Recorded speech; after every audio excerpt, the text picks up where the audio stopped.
Hello, কেমন আছো তোমরা? আশা করি সবাই ভালো আছো। আজকে আমরা এক্সপ্লেন করব সোলো লেভেলিং মাংহোয়া চ্যাপ্টার 132 ও 133। তো চলো ভিডিওটা শুরু করা যাক।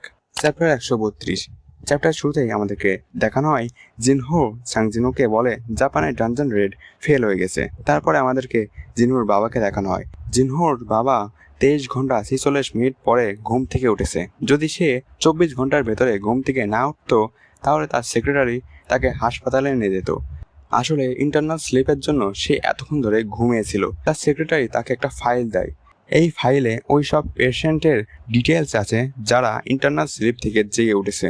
আর এই ফাইলে হান্টার সাংজিনুর মায়ের নামও রয়েছে। তখন জিনহুর বাবা ভাবছে তাহলে সাংজিনুর কাছে এই রোগের ওষুধ রয়েছে। তখন সেখানে এই মেয়ে চলে আসে। তারপরে আমাদের জাপান দেখানো হয়। সেখানে ইউরি অল্লভকে এই টাইটান মনস্টার খেয়ে ফেলছে।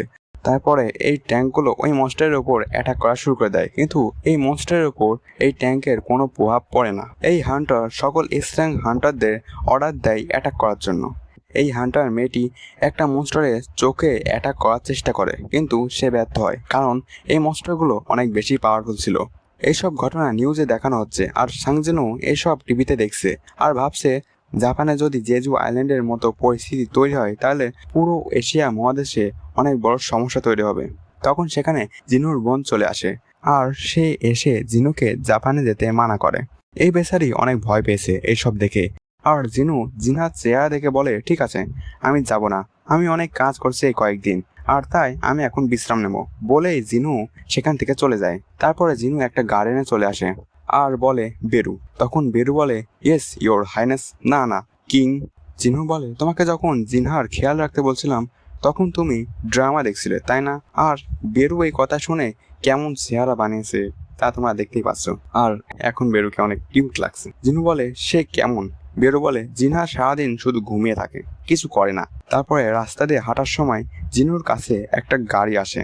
তারপর আমরা দেখি জিনু জিনহুর বাবার অফিসে চলে আসছে। জিনহুর বাবা প্রথমে নিজের পরিচয় দেয়, তারপরে একটা চেক টেবিলে রাখে আর বলে, আমি জানি টাকা দিয়ে সবকিছু কেনা সম্ভব না, স্পেশালি এস র্যাঙ্ক সার্ভিস। জিনহু বলে, আপনি আমার থেকে কি চান? জিনহুর বাবা বলে, আমিও তোমার মায়ের মতো ইন্টারনাল স্লিপের সমস্যায় পড়ছি। আমি জানি তোমার মা এখন সুস্থ আর এটা কোনো স্বাভাবিক ব্যাপার না, তাই আমি চাই তুমি আমাকে সাহায্য করো। জিনহু বলে, আমি ভেবে জানাবো। এখানেই চ্যাপ্টার 132 শেষ হয়। চ্যাপ্টার 133। চ্যাপ্টার শুরুতে আমাদেরকে জাপান দেখানো হয়। এখানে এই টাইটান মনস্টার সব মানুষকে খেয়ে ফেলছে, চারদিকে সবকিছু ডিস্ট্রয় করে রাখছে।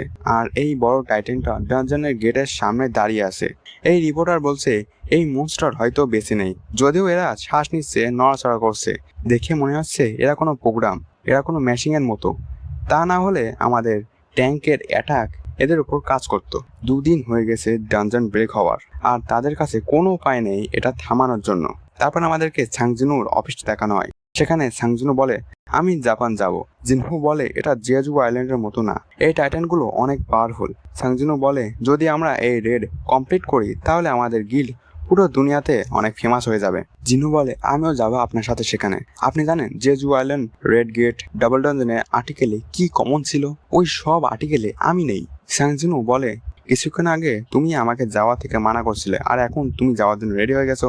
জিনহু বলে, আমার তোমার উপর বিশ্বাস আছে। আর সাংজিনু এটাই শুনতে চেয়েছিল, কিন্তু জিনহু বলে, না না, আমি যাব না জাপান, কালকে তুমি অফিসে চলে এসো। জিনহু রাস্তা দিয়ে যেতে যেতে ভাবছে, ক্রিয়েটারের পাওয়ার আর আমার পাওয়ার প্রায় সমান ছিল, আর এমন অনেকেই থাকবে যে আমার থেকেও বেশি পাওয়ারফুল, তাই এই সমস্যার সমাধান আমি একা না, অনেকেই করতে পারবে।